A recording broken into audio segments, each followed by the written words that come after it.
My dear students, अस्सलाम वालेकुम। उम्मीद करता हूँ आप सब बखैर व आफियत हैं। डियर स्टूडेंट्स, हम ग्रेड 12 की फिजिक्स में एटॉमिक स्पेक्ट्रा पढ़ रहे हैं और इस चैप्टर में बॉर्स एटॉमिक मॉडल को समझ चुके हैं। अब बॉर्स एटॉमिक मॉडल ही को अप्लाई करते हुए एक हाइड्रोजन के एटम के लिए किसी स्पेसिफिक ऑर्बिट का रेडियस फाइंड आउट करना सीखेंगे कि पहला ऑर्बिट न्यूक्लियस से कितने फासले पर है, दूसरा ऑर्बिट कितने फासले पर है। इसी तरह से हम किसी भी ऑर्बिट का रेडियस कैसे कैलकुलेट कर सकते हैं। ये तमाम चीजें होंगी आज के इस लेक्चर में डिस्कस। तो बगैर किसी ताखीर के चलते हैं अपने लाइट बोर्ड की तरफ। तो डियर स्टूडेंट्स, जिस तरह से आपने अभी सुना कि मैंने कहा कि हम आज के इस लेक्चर में, इस वीडियो में क्वांटाइज्ड रेडियाई की बात करेंगे। क्वांटाइज्ड रेडियाई में रेडियाई रेडियस की जमा प्लूरल है। हम फाइंड आउट करने वाले हैं कि एक हाइड्रोजन के एटम में एक स्पेसिफिक शेल का रेडियस कितना हुआ करता है।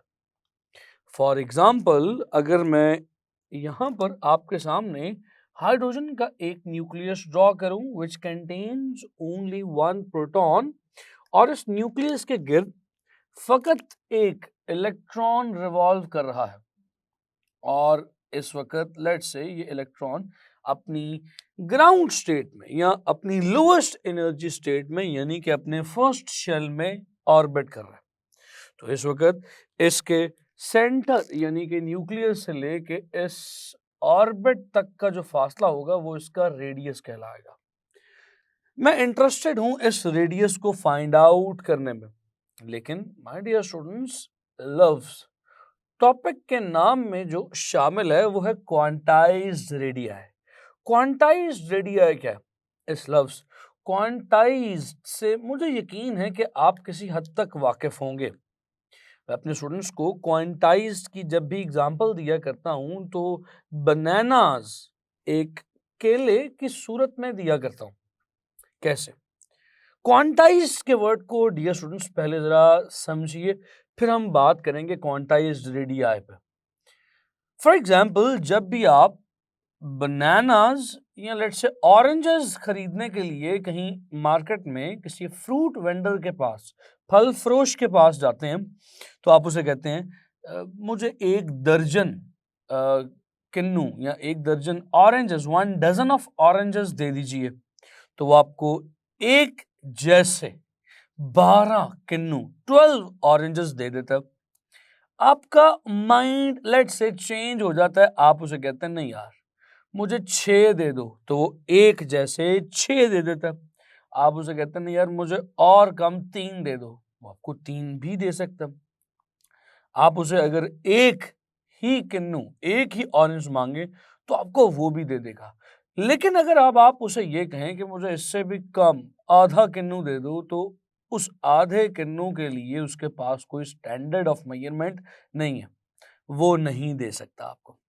तो इसका मतलब ये हुआ कि स्मॉलेस्ट मेजरमेंट जब आप किन्नू या केले खरीदने के लिए जाते हैं तो वो एक सिंगल एंटिटी है, और बाकी तमाम 1 दर्जन, 2 दर्जन, 3 दर्जन वो उसी का पहले वाले का मल्टीपल है। यानी 1 दर्जन में एक की तरह के 12 केले हैं, यानी 12 मल्टीप्लाई बाय 1। और 2 दर्जन में 2 दर्जन ऑरेंजेस में एक ही तरह के 24 ऑरेंजेस मौजूद हैं। यानी कि यहाँ पर जो स्मॉलेस्ट एंटिटी है दैट इज द वन बनाना और 1 orange, and all those oranges जो आप 1 दर्जन 2 दर्जन में ले रहे हैं आर द मल्टीपल ऑफ 1। इसे कहते हैं क्वांटाइजेशन, कि आपके पास अगर स्मॉलेस्ट चीज की वैल्यू फिक्स्ड हो और आप उसे किसी भी हायर ऑर्डर की चीज फाइंड आउट करना चाहें तो सिंपल मल्टीप्लिकेशन से कर सकें, ये क्वांटाइजेशन है। स्टूडेंट्स, यहां पर भी हम एक हाइड्रोजन के एटम में ऑर्बिट के रेडियस को क्वांटाइज्ड क्यों कह रहे हैं? क्योंकि यहां पर हमारे पास एक ऑर्बिट का रेडियस, लेट्स से पहला ऑर्बिट है तो रेडियस r 1 कहलाएगा। अगर आ गया तो माय डियर स्टूडेंट्स मैं फिर इस R1 की मदद से सेकंड, थर्ड, फोर्थ ये किसी भी ऑर्बिट का रेडियस कैलकुलेट कर सकता हूं by just multiplying with some value with R1। R1 से किसी वैल्यू को मल्टीप्लाई करके मैं दूसरे, तीसरे, चौथे, पांचवें किसी भी ऑर्बिट का रेडियस कैलकुलेट कर सकता हूं। That is why the radius is said to be quantized, यानी कि जो स्मॉलेस्ट या पहला रेडियस है इसकी वैल्यू फिक्स्ड है for hydrogen and all other radii can be measured by using this first radii. तो डियर स्टूडेंट्स बात को फिर आगे लेके चलते हैं। क्वांटाइज्ड रेडियाई की बात तो किसी हद तक आप यकीनन समझ चुके हैं। एक कदम और मेरे साथ आगे बढ़िए। इस R1 की वैल्यू को फाइंड आउट करने के लिए हम इंटरेस्टेड हैं। हम यूज करेंगे वो second postulate of Bohr's atomic model. तो dear students according to the second postulate एक ऑर्बिट में इलेक्ट्रॉन रिवॉल्व कर रहा है। इलेक्ट्रॉन सिर्फ किस ऑर्बिट में रिवॉल्व कर सकता है ये डिसाइड करेगा इलेक्ट्रॉन का angular momentum. So if the angular momentum of that electron is equals to the h over 2 pi's integral multiple, तो सिर्फ वही ऑर्बिट परमिसिबल होगा। सो इस इक्वेशन से मैं रेडियस की एक पहली इक्वेशन को निकालूंगा। इस इक्वेशन नंबर 1 कह देते हैं। माय डियर स्टूडेंट्स यहां से जरा सबसे पहले आप v की वैल्यू को सॉल्व करें। v किसके इक्वल आ जाएगा? v would be equals to NH over 2 pi mr। So ये मेरे पास इक्वेशन नंबर 2 आ गई। So we have to do a lot of calculation. सो मैं आपसे एक छोटी सी गुजारिश यहाँ पे करूंगा to all my dear students. आप इस डेरिवेशन को गौर से देखिएगा और इसके बाद से इसे प्रैक्टिस करने की कोशिश कीजिएगा। रिकमेंडेड तो ये है कि आप इस लेक्चर को सुनने के बाद फौरन से प्रैक्टिस करके ही यहाँ से उठें, इससे पहले मत उठिएगा। So v is equal to NH over 2 pi mr। एक formula velocity of an electron का मेरे पास आ गया। इसे क्वेश्चन नंबर 2 कहता हूं। गुफ्तगू को आगे बढ़ाता हूं। आप जानते हैं कि एक ऑब्जेक्ट जब किसी सर्कुलर पाथ में रिवॉल्व करता है तो एक चीज हमेशा मौजूद होती है। जब हम थोड़े से छोटे थे हमने ग्रेड 11 में ये बात पढ़ी थी, centripetal force is always required by an object to move in a circular path. तो if this is an electron revolving in a circular path, there must be a centripetal force, and everybody know that centripetal force is equals to mv square over r. So now here is a problem dear students। centripetal force का formula तो ये है, लेकिन इस electron को nucleus के गिर्द घुमाने के लिए सेंट्रीपेटल फोर्स आखिर मुहैया कौन कर रहा है? सेंट्रीपेटल फोर्स आखिर आ कहां से रही है? सेंट्रीपेटल फोर्स एक अट्रैक्टिव फोर्स है। सेंट्रीपेटल फोर्स ऑब्जेक्ट को सर्कल से जोड़े रखती है। इसी पॉइंट को थोड़ा सा क्लैरिफाई करने के लिए यहां पर डायग्राम बनाकर आपको दिखाने की कोशिश करता हूं। सपोज कीजिए ये सेंटर के साथ एक ऑब्जेक्ट जुड़ा हुआ है थ्रू अ सेंट्रीपेटल फोर्स। तो जो सेंट्रीपेटल फोर्स होगी dear students that will always be directed toward the centre. तो ये होगी एक अट्रैक्टिव फोर्स, इजंट इट? तो अब एक पॉजिटिव और एक नेगेटिव चार्ज के दरमियान अट्रैक्टिव फोर्स कौन सी हो सकती है? ऑपोजिट चार्जेस के दरमियान अट्रैक्टिव फोर्स कूलम्स ने हमें चैप्टर नंबर 12 इलेक्ट्रोस्टैटिक्स में बताई थी, जो किसके इक्वल है?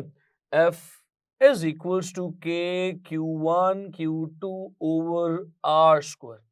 My dear students अब यहाँ पर कुछ चीजें मुझे अपनी मर्जी के मुताबिक इन हालात के मुताबिक अप्लाई करनी है। इसे मैं इक्वेशन नंबर 4 कह देता हूं। पहले सेंट्रीपेटल फोर्स इस कंडीशन पर, इस सिचुएशन पर अप्लाई करते हैं। कि सेंट्रीपेटल फोर्स का फॉर्मूला हमारे इस एटम पर आखिर किस तरह से अप्लाई होगा। डियर स्टूडेंट्स, इस रेडियस की बात कर ली जाए तो radius is directed outward, radius बाहर की तरफ है, जबकि जो सेंट्रीपेटल फोर्स आप देख रहे हैं वो अंदर की तरफ है। Since centripetal force is opposite to that of radius, तो लिहाजा मैं सेंट्रीपेटल फोर्स का फॉर्मूला लिख सकता हूं mv² over r into -1. This -1 represents that the centripetal force is opposite to that of radius. इसी तरह से यहाँ पर जो कूलम्स की फोर्स है मुझे वो भी फाइंड आउट करनी है डियर स्टूडेंट्स। वो किसके इक्वल आ जाएगी? F is equals to K as it is। Coulomb's में Q1 प्रोटॉन का चार्ज है जो कि पॉजिटिव 1.6 into 10⁻⁻19 है, यानी पॉजिटिव चार्ज ऑफ इलेक्ट्रॉन भी कह सकता हूं उसे। और Q2 जो है वो नेगेटिव होता है, वैल्यू सेम है 1.6 into 10⁻⁻19 यानी negative charge of an electron divided by इस पहले ऑर्बिट के रेडियस के लिए हम आर ही का वर्ड यूज कर लेते हैं, आर ही का अल्फाबेट यूज कर लेते हैं। So here we will get r square. My dear students, if we will solve it, we will finally get minus k e square over r square. Dear students, जुमला बहुत important है, गौर से देखिएगा और गौर से सुनिएगा। ये कूलम्स फोर्स का फॉर्मूला किसी भी रेडियस के लिए एप्लीकेबल है, तो लिहाजा अब मैं यहां पर r के साथ सबस्क्रिप्ट में छोटा सा n लिख रहा हूं, यानी हर डिस्टेंस के ऊपर, चाहे पहला ऑर्बिट हो, चाहे दूसरा, चाहे तीसरा ऑर्बिट हो, कूलम्स फोर्स इसी फॉर्मूले से फाइंड आउट की जा सकती है। और सेंट्रीपेटल फोर्स का फॉर्मूला भी किसी भी रेडियस पर एप्लीकेबल है। तो दोनों r के साथ मैं सबस्क्रिप्ट में नीचे n लिख रहा हूं। अब मेरे पास फाइनली यहां पर इक्वेशन नंबर 5 और इक्वेशन नंबर 6 आ चुकी है। Let's compare these two equations. So comparing equation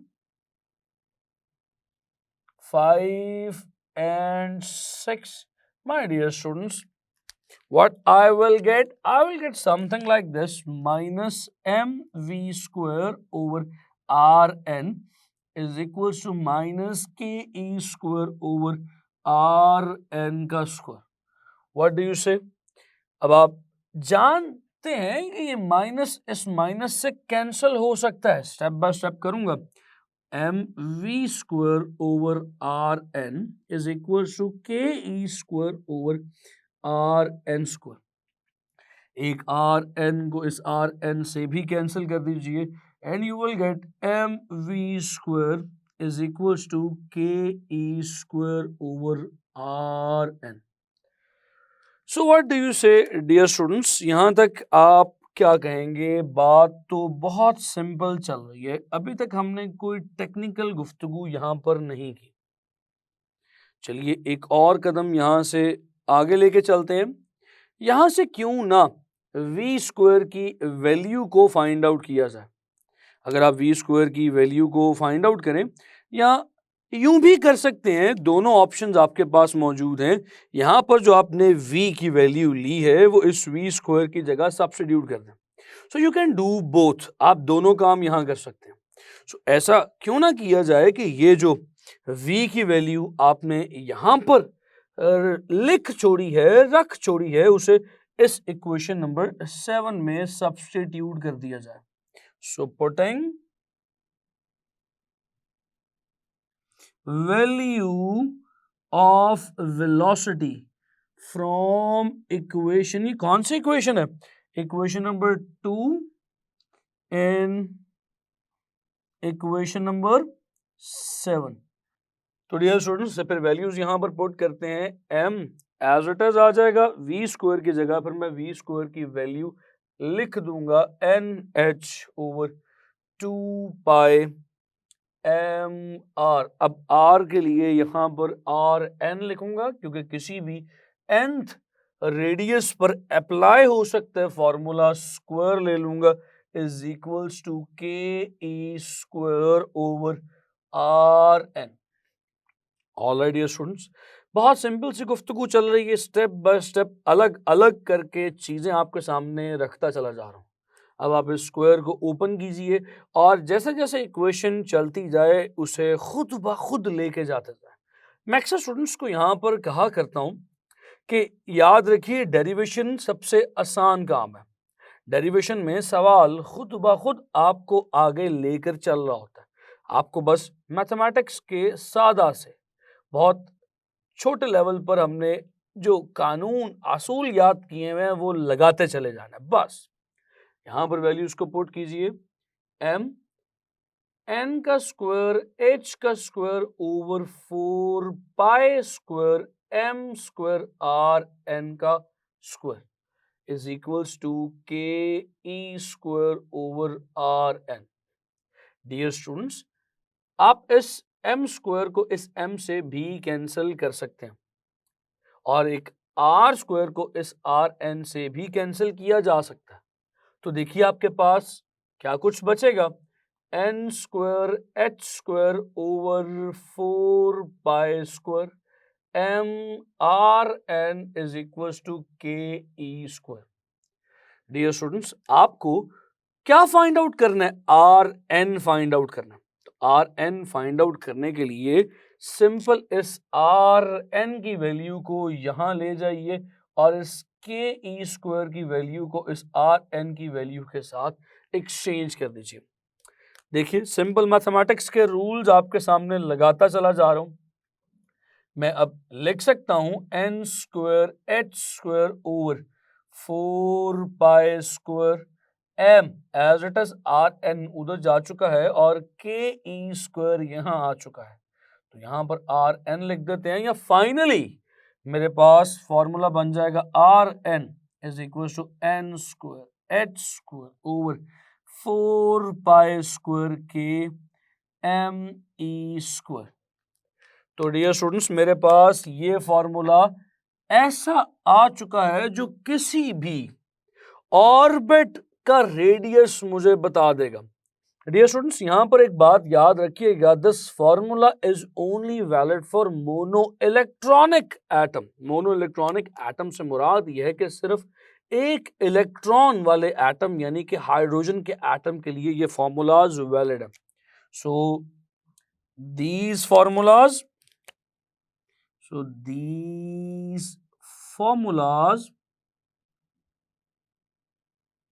are valid for mono electronic atoms such as hydrogen। आप सोच रहे होंगे कि शायद हाइड्रोजन के अलावा किसी पर अप्लाई नहीं हो सकते, तो फिलहाल हम सिंपलिसिटी के लिए यहां पर कह देते हैं कि हाँ ये हाइड्रोजन पे ही अप्लाई हो सकते हैं। तो डियर स्टूडेंट्स, चलिए एक और कदम इससे आगे चलते हैं। अब अगली गुफ्तगू ये है कि इस फॉर्मूला में वैल्यूज पुट करके हमें फाइंड आउट करना है कि पहले ऑर्बिट का रेडियस हाइड्रोजन के एटम में क्या होगा, यानी कि इस रेडियस की वैल्यू हाइड्रोजन के लिए क्या है। चंद वैल्यूज जो कि आप बखूबी जानते हैं, मैं यहां पर लिख देता हूं। फॉर फर्स्ट ऑर्बिट, इस फॉर्मूले में वैल्यूज क्या होंगी स्टूडेंट्स, याद रख लीजिए ये जो n है ये ऑर्बिट के नंबर को रिप्रेजेंट कर रहा है। तो अगर आप पहले ऑर्बिट के लिए रेडियस फाइंड आउट करना चाहते हैं तो n की वैल्यू यकीनन 1 होगी। और h की वैल्यू क्या है, आप सब जानते हैं h प्लैंक्स कांस्टेंट है और इसकी वैल्यू 6.63 इंटू 10⁻⁻34 जाउल सेकेंड्स हुआ करती है। पाई एक कांस्टेंट है, k की वैल्यू क्या है, k का फॉर्मूला भी आप जानते हैं 1/4 पाई एप्सिलॉन नॉट और इसकी वैल्यू है 9 इंटू 10⁻9 न्यूटन मीटर स्क्वायर पर coulomb square. Mass m is a mass of electron, ये 9.11 इंटू 10⁻⁻31 kg हुआ करता है। And E is the charge of an electron, जो कि 1.6 इंटू 10⁻⁻19 कूलम्स हुआ करता है। तो माय डियर स्टूडेंट्स, ये तमाम वैल्यूज आपके सामने हैं। अगर आप ये तमाम वैल्यूज इस गिवन फॉर्मूला में पुट करें तो R1, अब Rn नहीं लिख रहा, पहले ऑर्बिट का रेडियस है तो R1 लिख रहा हूं। R1 की वैल्यू हमारे पास आ जाएगी 0.053 नैनोमीटर्स। यानी कि जो पहला ऑर्बिट है वो न्यूक्लियस से 0.053 नैनोमीटर्स के फासले पर वाक़े है। स्टूडेंट्स, ये तो आपने पहले ऑर्बिट के रेडियस को फाइंड आउट कर लिया, लेकिन गुफ्तगू है क्वांटाइज्ड रेडियाई की। शुरू में कह चुका हूं कि अगर आप पहले ऑर्बिट के रेडियाई को फाइंड आउट करने में कामयाब हो जाएं तो फिर आप तमाम ऑर्बिट्स के रेडियाई को पहले की मदद से कैलकुलेट कर सकते हैं। तमाम ऑर्बिट्स के रेडियाई पहले के मल्टीपल नहीं है। ये बात कितनी दुरुस्त है, चलिए देखते हैं। अब मैं इस फाइनल फार्मूला को, जिसे हम इक्वेशन नंबर लेट्स से 8 कह देते हैं, दिस इज इक्वेशन नंबर 8, क्योंकि 7 के बाद ही आ रही तो इक्वेशन नंबर 8।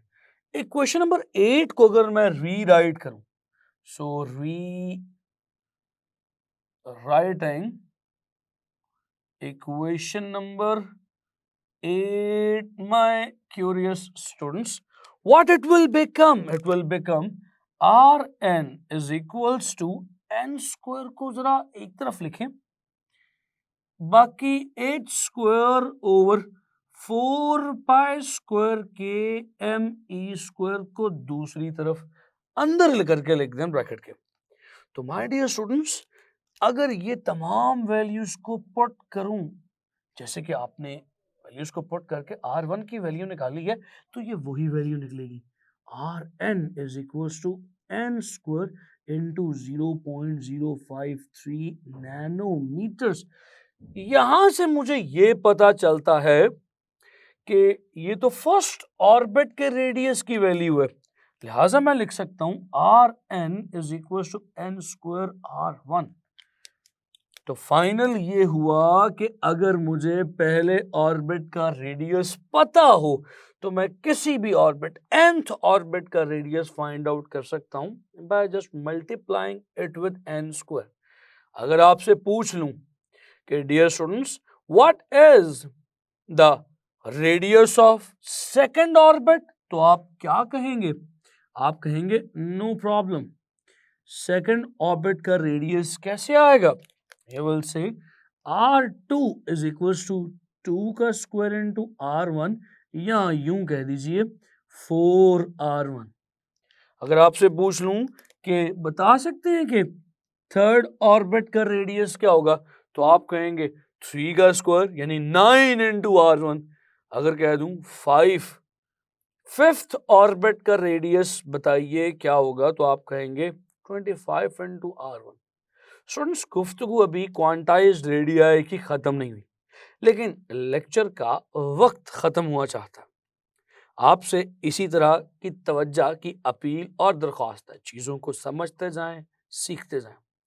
आपसे जब अगली बार मिलूंगा तो इसी क्वांटाइज्ड रेडियाई के टॉपिक से कुछ सवालात आपके सामने रखूंगा और इसी में वेलोसिटी को भी कैलकुलेट करना सिखाऊंगा। वेलोसिटी के साथ फिर हम उससे आगे गुफ्तगू लेके चलेंगे क्वांटाइज्ड एनर्जी पर। अपना बेइंतहा ख्याल रखें, अपने घर वालों का ढेर सारा ख्याल रखें। आपसे मुलाकात करूंगा अगली वीडियो में। सी यू नेक्स्ट टाइम। खुदा हाफिज।